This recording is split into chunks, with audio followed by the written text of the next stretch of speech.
Jerry was just doing his job. First blast, I was stuck in my right shoulder. The second blast blew my hands off the steering wheel. They were going to murder whoever came in their way. It never, ever leaves your mind, ever. They tried to make it political, and it had nothing got to do with politics.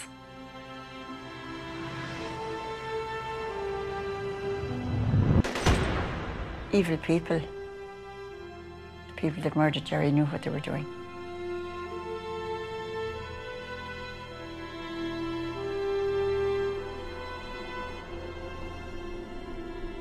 When you lose the love of your life, it makes you a totally different person.